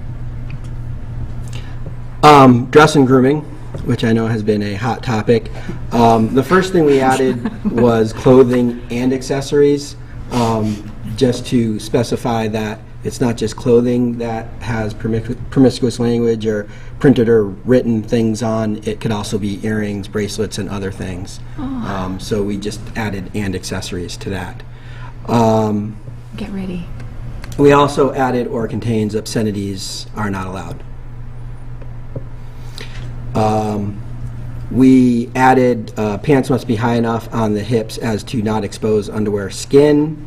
Attire covering the top of the body must be long enough to cover the navel and torso. Tank tops with oversized armholes are prohibited, and strapless tops and shirts are prohibited. And in the beginning of the policy where we say proprietary and what is proper, one of the things that students had come and said to us was, well, that's not defined. What's proper for you, what's proper for me, what I see proper, it's not well defined. And what we did is, and we went and formed a handbook committee. We brought this to student council. We've brought it to team leaders. We've got input from, and now we're getting input from you. This is what all those entities came together and said, this defines it better. Can I make a comment? Do you want to go first? You go first. All right. Just see if I... Okay. I just wanted to comment on I thought there was a thoughtful, considerate exchange between a parent and the administration and school committee searching for some clarification specifically about shirts. And I understood her point. I sympathized with her. I appreciated her advocating for her kids. And I understood where she was coming from. And I thought that Vito's response was pitch perfect, and I think her response to that seemed to be really appreciative and thank you, and maybe there is, I think there's sufficient clarification in there as far as the tops. Well, I think that part was talking about was must be long enough to cover the navel and the torso. Initially what we put in there, I believe that was in Handbook Committee, was long enough to cover the navel. The torso was Jen also put in there, and that was more male-specific, hitting the armholes that are being worn. So I thought that addressed what that parent was bringing up. The point of why I was bringing it up is I thought it was really nice to see that a parent can have a serious concern for their kids and they can be advocating strongly for their kids, but it was respectful, it was considerate, they were responded to in a timely manner with an equally thoughtful, considerate, that it was resolved, like just calmly, and so I appreciated. Well, I think watching that individual is looking for a slight change in the wording that's here to make it clear. I myself received a number of phone calls from parents, and the main concern being that crop tops are what's in style for young women today, and that a lot of kids are wearing crop tops, and they feel as though, to ask them not to wear crop tops is... I think crop top is the wrong term. Challenging. People of my generation picture crop top as like here, and I think what she was referring to is that there's some suitable tasteful clothing that leaves this Right. strip of skin just above jeans. Right. And that they wanted to come to the defense of their daughters, and we don't believe our daughters are making inappropriate choices by wearing these clothing, you know. Exactly, but they are called crop tops today. I That know. is called, that's what they're called. But that's true, that that type of clothing might leave a gap, well, Yeah. probably would leave a gap between the top of the pants and there'd be some skin showing. And so I think that everyone I had a conversation with seemed to be in agreement that certainly showing the navel is not appropriate. But if there was some amount of skin and there was some amount of gap between the pants and the shirt, that tends to be the style that lot of students are wearing Can we these days. take out the torso, considering we hit the armhole issue? We with tank can, but tops? the torso is also brought in actually by some of the teachers, because there are some students that do wear stuff that exposes the back too, and that's why some of the teachers wanted the torso. And I know it is a little conflicting because it does say torso, and when you define torso, it's everything except your limbs, pretty much. So there is some conflict there. We can change the wording. I'm just making sure we cover what people's concerns were. And some of the concern was that it was a gender thing. We were looking at just Right. females, and we really aren't. We're trying to be equal in our appropriateness, if you will. And what we're seeing, and maybe the parents aren't seeing, is the girls are coming and their tops are touching just above, or they're showing a little bit of strip. But when they get to school, the pants get folded down and the shirt gets pulled up, and then they are having a crop top midriff thing going on. Or boys are sagging real hard, and you're seeing their underwear, and they're cutting this out. And that's what we try to address. And I asked Mr. Burke to do an announcement. Spring's coming, let's be appropriate in school, because we're going to be really asking you to make good choices about what you wear to school. We get it, if you're going to the beach, you want to wear what you wear to the beach, but we're in school and we want to focus on school. And so the intent of this is really not to be focused on a specific gender. It's about appropriate choice in attire at school. And that, I think, is what you were talking about in our response. I appreciate that that's the tack you took, because I think that, and I can sympathize that that's the immediate, you have conversations about this with, and it always goes to women, Right. that there's this assumption that women have to disguise themselves to some extent, or, they can't be a distraction. So there's a reflexive reaction in that. And what I really like to talk about is some of Brian's peers who did a really wonderful piece of civil disobedience. After Mr. Burke made the announcement, they all got together on the Twittersphere and they came in. Boys had crop tops on, girls had crop tops on, and everybody was dressed inappropriately because they wanted to make the point that the dress code really wasn't specific, and they wanted to make sure that everyone understood that they had a concern. And we sat down with them. I hear you. We hear you. Come to the school council meeting. Be heard. Okay. Come to the school committee meeting. Be heard. And we want them to be a part of the process. So I think, and I applauded them for their civil disobedience. No one got in trouble for that. We sat down, we had a conversation, we took notes, we brought that to the school handbook committee and Mr. Burke, to the team leaders, who are the department heads, and also to the school council. And we did also, Mr. Burke did a lot of research on surrounding schools and what the dress codes in those other schools were. So I think Mr. Burke did a fantastic job of really doing some great research, being equitable in how he articulated this, so that we're really not trying to focus on gender. Mm-hmm. It's really about appropriate choices in attire at school. And I believe they did have a very thorough process in coming to this change in language. And sometimes they knot it up in the back. So you might see Sally Sue coming out with a shirt down to here, but when she gets to school, that thing's up here and it's knotted up, and you're seeing more than should be seen at school. So again, a tasteful, reasonable top, male or female, I can live with that. But if it's inappropriate, but as articulated here, then we are going to have a conversation with student, have a conversation with parent, and we, I hope, have the support of them as we move forward with this. And no one is here really arguing against, so I assume that they've been heard by you. They've certainly been heard by me and answered, the superintendent. And again, I applaud Mr. Burke on the work he did with the committees that sat to put this together. Thoroughly vetted, I believe. Yeah. I appreciate that, because sometimes it's just like, no, well, just trust it, it's not, it was a really nice response. If I were her, I would have felt satisfied, and she seemed to feel appreciative of that. Nicely done. Well, just to interject 1 minute, I do think that her correspondence was asking, she was very appreciative of everything you had to say, but she was asking for the language that you used in paragraph 3 to be incorporated in the policy. The language in the policy. She was asking for that to be reflected in the policy, the language that you used to describe the situation in paragraph 3.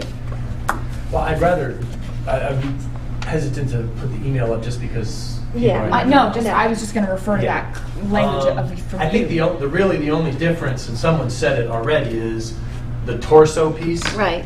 And in the tank tops and oversized holes, that's really where the torso was brought in, and then the knotting of the back of the shirts really shows a lot of torso. So that's really where the torso piece came, not so much from a crop top that is down showing that strip of skin. Is probably okay. I think that's tasteful. I think that's reasonable. I think that's appropriate. I don't think this is. Right. I don't think. That was Right. initially, that was the intent when we wrote this, was that, yes, you could wear something as long as it covers the belly button. Anything past that, So you don't foresee having an issue in the first couple of weeks of school. Do you think this requires further clarification to let them know that these kind of crop tops are okay? That's our concern, is that the language will be clear enough to make it so that nobody's going to accuse you of unfair treatment of, well, she gets to wear this shirt that shows this much and that's torso. And that, we just want to... Well, that would be my only concern, Yeah. too. Like, as a parent, if I weren't as involved and connected to this conversation, I would be telling my kids, Can't wear that. I'm sorry, they're out. You can't do it. And the sad part is that that's what's in style, and, it's a huge part of the kids' wardrobes, and it would sadden me somewhat as a parent, because I feel like, oh shoot, now I gotta go spend money on how many more tops, because their whole wardrobe seems to be this crop top kind of a look. So, Thank God not for I'm getting so old. I know, but anyway, so I just would feel a little bit, feel for some of the parents that wouldn't have been connected into this conversation to really understand that. so do we change it, we get rid of torso, which is kind of all-encompassing, and add something that refers to covering the back? But it doesn't I don't really know. state, there's no real My height only concern for you is specification. what she's saying, is that there's still, and they know, it comes to splitting hairs and you start to look, like a police force. I get it, but I think that you may just have a little bit of confusion, and maybe you answer a couple parents' questions, leave it the way it is, and answer some questions in the first few weeks. I don't know, but Seems to That's me what I that think. might be, yeah. It's clear, all the committees so far are happy with it, and Dr. Peron's a pro at answering questions. And you've been, it sounds to me like also like at the building level, at every level within the building, Sounds like you've the been super students know what you're inclusive. talking about. Yeah, very much so. I mean, I would really like to applaud the EHS administration because, part of the civil disobedience was, how vague the dress code was and, what is propriety, what is proper in school. And, this year, everybody was definitely included in, figuring out. Now that's set in stone, I think, kids will be much more satisfied. This is what we can and cannot do. It's not a guessing game and obeying whatever the loudspeaker tells you. Well, you took action. Yeah. It had a result. It was a favorable result. So you feel it's very We're all on clear. the same page. I feel it very And clear. everybody has But just I guess that with the whole that sliver there, I don't know if we could put it into a measurement form. So I was when I went to high school, Yeah, it was a measurement. 1 inch. The shirt should be within 1 inch of the pant line while covering the navel. Goodness. Like It seems silly, but that's what, but I mean, yeah, and then we don't have that I would- confusion with that much skin showing. Things Well, like that. I wonder, Dr. Peron, do you want to respond to that? Because you are the ones, you and Mr. Burke, who have to enforce these rules. So I think that, we do have to honor the process that they all went through. That's great. Maybe And, that's your backup plan. If there's a lot of issues in the first couple Address it months of later school, on. you could revisit it and maybe have to add more specificity. That would be my recommendation, that, we leave it as it is and let them put it into place and see what happens, and if it needs to be revised, it can be revised. Trust in the community that you've all created. Exactly. Because you've already done so much information and dealing with everybody. Exactly. And you're not ever going to please everyone with rules and regulations, so. Moving forward? Good. Sure. That's a step away from Heelys, huh? We've gone from standing by Heelys to Heelys, crop aren't tops. My daughter's not wearing either. She is right now at home. Watch out for what you say. We changed some wording in the parking. One of the things we realized is that with the amount of students that we ended up having by the end of the school year, our parking lot was pretty full. So we added and availability. So basically, seniors who drive will definitely have parking space, and juniors it's kind of a first come, first serve availability until we run out of spots. We did add in poor academic standing as far as just making it a privilege, and parking in areas not designated for students. And we added Bryan Avenue also as an option.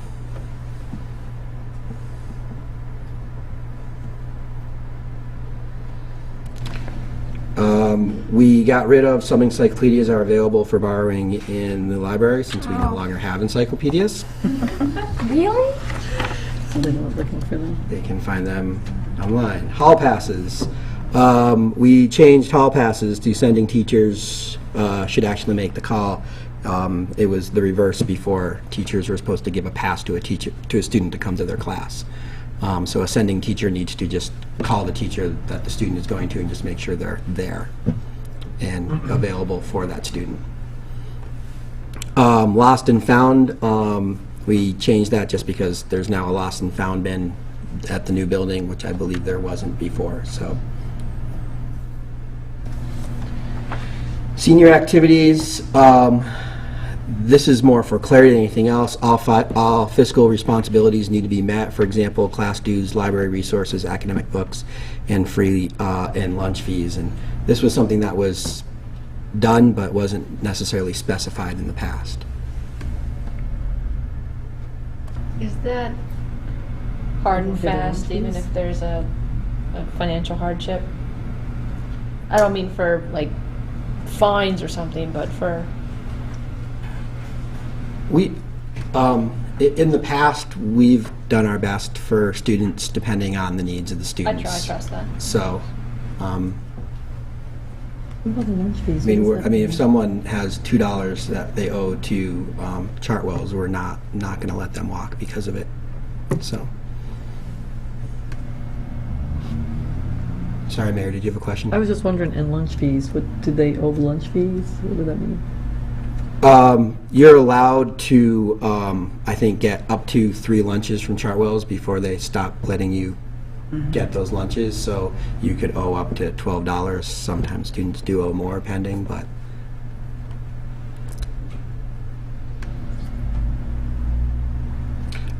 this is something we added in. It was brought up last year.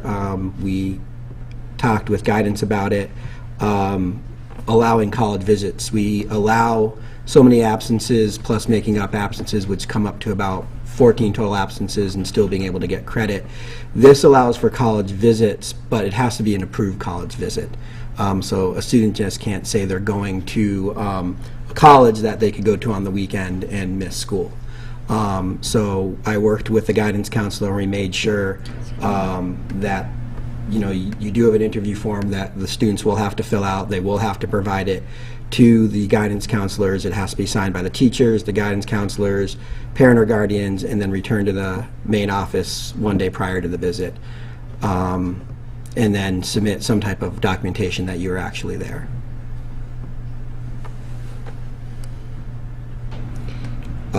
We added an absences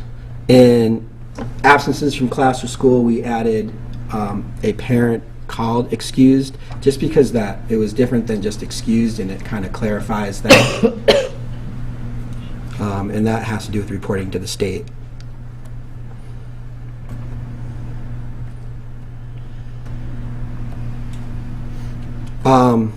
This is another policy that I revised. I also worked with the Handbook Committee on this policy. One of the drives for this was the new change in law.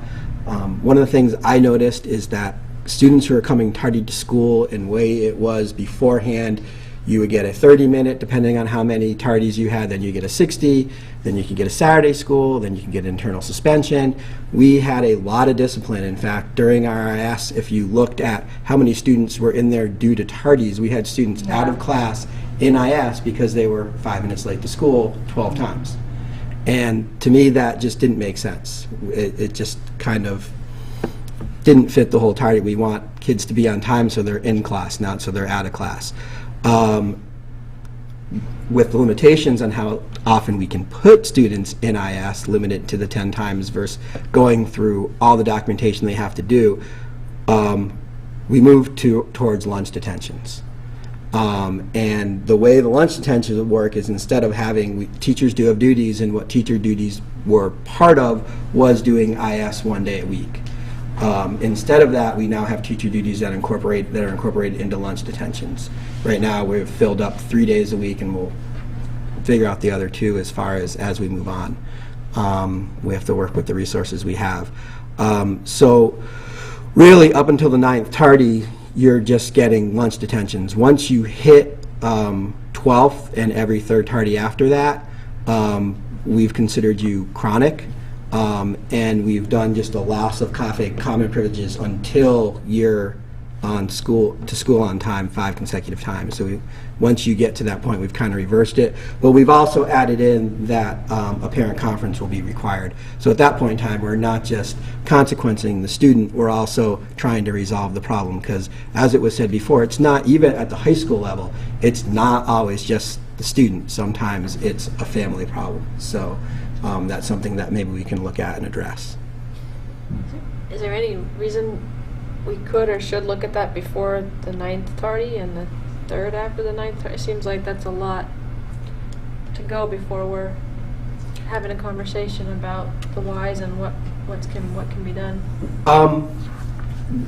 If you look at the 9th, there are letters that go home. So I mean, there is parent contact, but I mean, we are Send the letter home. You don't know that there's parent contact. well. That's a big stretch. Okay. Mr. Burke, let me just jump in real quick too, because the way our system's set up for homeroom, students that might be late for school are late for homeroom, but they're not late for the academic class that follows it. So it might not be affecting their first period of the day, it's affecting the first 5 minutes of homeroom attendance time. So it's not quite as significant as I'm late 12 times to my first period class. This is I'm late 12 times possibly to Right. homeroom. Most of these kids are late within the first 5 minutes. That was me. I was that girl. Guilty. Every day. Late We're every learning a lot about you. Loose lips and shifts. I should stop. I mean, this is a major change. Like I said, once again, the focus is around the new Chapter 222 laws to reduce the amount of students that we're putting in internal suspensions due to being 5 minutes late to school. Now, will tardy consequences be renewed with the change of semester? Like, say that you have like 15 tardies your first semester. No, Once you reach second semester, are they cleared? Yes. Okay. That's the way it's always been. Okay. Good question. Any other questions?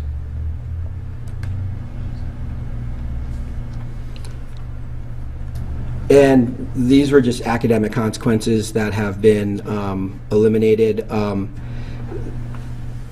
Students who miss more than 15 minutes of class will be considered absent for that class. That absent will contribute to the loss, and that was just a word changing. Since I've been administrator here, we have not, and part of this has to do with how teachers report absences from their class. The 15 minutes late to class times and the 3 tardies in class wasn't a rule that had been enforced since I'd been there. And part of that is just keeping track of it. It's something that's really hard to keep track of. So we just eliminated that out of the policy. I think that is covered anyway. If a student really is out of class that longer, it falls more under skipping class than anything else, and it can be looked at that way.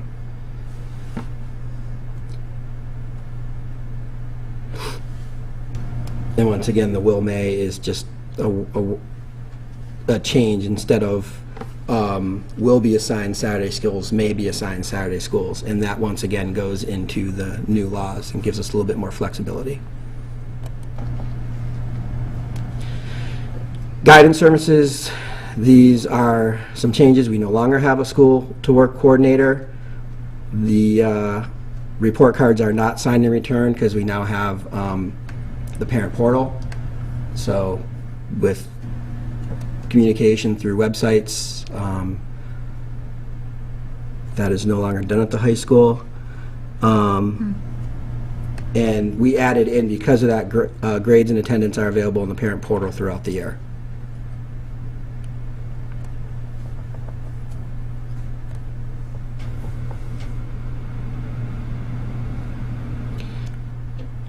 Once we get to discipline, we did some changing. Instead of passing notes in class, we just went to social media texting. You don't even pass Nobody notes. passes any It's notes? breaking my heart. Down with the notes and the encyclopedia. Oh. God. And chewing gum, candy, we just did food in classroom, which actually is, at the high school level is per teacher discretion anyway. Yeah.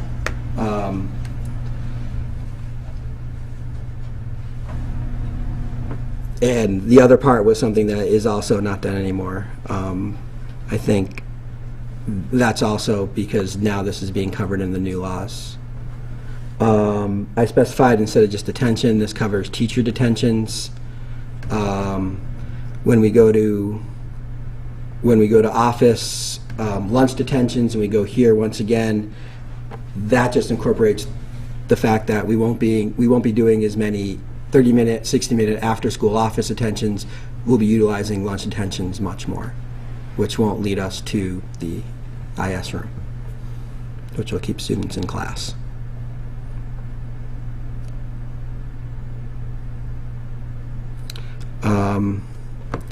Moving on to school on Saturday, we do have Saturday school. We took out the part that if you don't attend, you're going to be externally suspended the following day. What we added, you will be required to meet with, if you do not attend, will be required to meet with parents and administrators to determine further consequences. So if you are assigned to Saturday school for, say, skipping class, and you do not attend it, at that point in time we can revisit and decide where we're going to go from there. And once again, that kind of leaves the administrators and gives them a little bit more flexibility, because if you do have a student who's at 10 ISs already, you might want to think of a different course at that point in time to look at as far as what do we want to do, which might lead to consequences outside of school as far as activities that aren't in school but outside.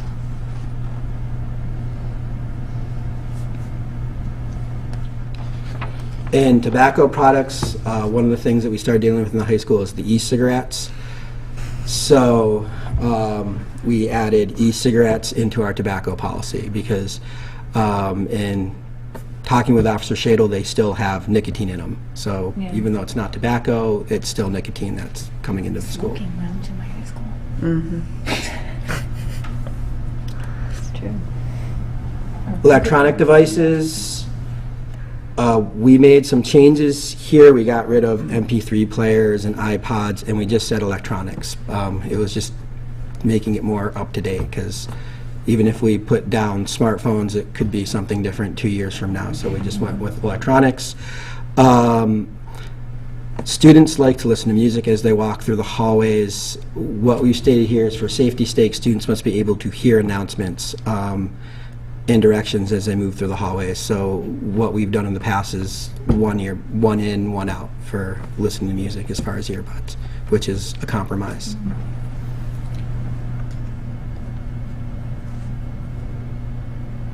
As far as the offensive, it's pretty much what was put on, I think, the elementary school that was displayed, as far as first and second, third offense, where they receive a warning first, and then there's, the cell phone can be taken away, and the third one, it's returned to the parent or guardian. They can keep it on their person at the high school, though? Yes. In the high school, part of it is the phones sometimes are utilized in classes. Yeah. Sometimes there are students that actually have in their education plan that they can actually listen to music as they do work. So they're utilized a lot more at the high school level. And it is up to teacher discretion as far as what is allowed in their classroom regarding that, because the technology is utilized. I mean, it's a calculator if need be. So we've left that open. The skateboard, longboard, and scooter policy actually came out of, I think it was the Student council. it was at student council. The students walking through with the longboards and holding it this way were actually, not purposely, but as they turn, hitting other students. And this was brought to me by students, and this policy is in there per request of that group. And basically, skateboards are not allowed to be used on campus. Skateboards, longboards, and scooters are not allowed in the hallways between 7:44 and 2 p.m. So they need to be stored in the locker or another safe place and not in the classroom. There are large lockers that do fit the longboards, and students are responsible for locking them and securing their property. And the consequences are the same as the cell phone policy. And once we get to the external suspension, all the changes from here on are everything that were provided by the lawyer in the Chapter 222 laws. Any questions? Work. Very much. A lot of collaboration. Yeah. I feel like it's been 100 years since I've taught in a high school listening to that. Wow. It's a change just coming from middle to high school and seeing all this, so I understand. We do have one topic we want to address with regard to all of the handbooks, and maybe I could defer to Dan to bring that up. Yeah, and it's on our end and not on your end. They all have a message from the school committee and the school committee mission statement. And Dan wrote it. No. I don't know what school committee, if it's from the last version of it or eons ago. It was the colonial. Probably 1992. But I don't want that message to come from the school committee because it doesn't. So whether we have time to get a new one in there before these hit the press, Yeah, I let's- defer to, I don't know. Whether you need one. All of our handbooks are electronic, so we can. All right, great, yeah. And if not, just pull that one out of there. As long as you approve it. Yeah. Yeah, and then there was 2 different mission statements, so I'd like us to shore that up also. Right, there is a district mission statement, and so I guess we need to figure out who has the district mission statement there. Yeah, so Who we just, drafts that? Who drafts It was the- done a number of years ago, yeah, so it hasn't changed since then. Nancy, I feel like NEASC there's some NEASC piece there. I really feel like mission. Reach? The REACH, REACH, is that the mission statement you're thinking of? No. No. No, I feel like NEASC has something to do with mission statements for. They do. Yeah, they require a mission statement. Yeah. Well, could it be the vision from the strategic plan? That's what we were talking about. I just think the point is we're not comfortable with these archaic things floating around that are just not even annually reviewed or something. At the So very least, we this- could be laying eyes on it. This message from school committee right here. Yeah, it's a Can we- little yeah, so bizarre. those should be pulled and we'll provide you with updated Yeah. ones as soon as we can. Yeah, that mission statement as well. We can pull that at this point and craft a new one. Right. Certainly. Oh, ours is different. Yeah, Yeah, I think they're that's all part of the different. problem. And the mission statement too. Oh, you know, now that you're mentioning that, Amy, I think what happened is that everybody was using the district mission statement, and then the elementary schools, or at least your it's not 2 at the schools, beginning. developed their own mission statement. So there's a district mission statement that, you know, I think is the one that's in some of the handbooks, and then, as I was saying, the elementary schools developed their own mission statement a couple of years ago, a few years That's ago. fine. It's fine if individual schools want to do that. What we want to avoid is something that says school committee that none of us read or drafted or approved or reviewed. And That yeah. first paragraph is the one that's different, not Mhm. the second and on down is the same. So why don't we remove them at this point and then think about what we want to put in instead? Yeah, we have to schedule another work Do we have a session. time frame so that we're not holding you guys up? Well, as they said, I think we can go ahead and publish them without anything and then add it later on. So I don't think the time frame's flexible. Good. You know what page that one's on in the high school one? I don't know if it's in the high school, and this is actually in page 5 in the Whitebrook one. Okay. To approve these individually. What? That's Sorry, I'd switched over. No, that's. They're individual items on the Yeah. agenda. Okay. A motion to approve the elementary handbooks, including Central Pepin and Maple schools. Second. All those in favor? Aye. A motion to approve the Whitebrook Middle School handbook. Second. All those in favor? Aye. And a motion to approve the Easthampton High School handbook. Second. All those in favor? Aye. And we have a surplus request. I don't have the paper. Does anybody have one? Susan, did you pass those out?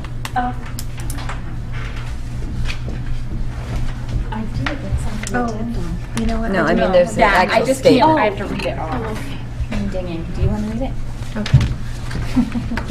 This request is coming from Whitebrook Middle School. The request is to declare the following as surplus equipment. 2 old televisions, they are broken or have missing parts. 200 Horizons Grade 5 textbooks from 1992. 1 clay press that's broken and hasn't been used for the last 20 years. A wet sander and cutter that's broken that hasn't been used for the last 20 years. And a pottery wheel that's broken and has not been used for the last 20 I years. appreciate I'm Meredith's so sad that you editorials. even have to ask. I wanted to give you a picture of it. They're located throughout the district. They have no residual value, and their recommended method of disposal is via recycling, and we're looking for approval of this. A motion to approve the request for declaration of surplus equipment as listed. Second. All those in favor? Aye. Aye. Motion passes. I'll take that clay wheel if you think I can hook up together. Take a look if you Those broken televisions might come in handy soon. Thank you Yeah, very that's- much. sounds Thank you, good. sir. Thank you, Thank Brian. you. Thank you. Good luck. Thank you for being here. Have a great start to your year. Motion to adjourn? Second. All those in favor? Thank you, everyone. Did everyone say aye? Yes, I need Motion some passes. signatures.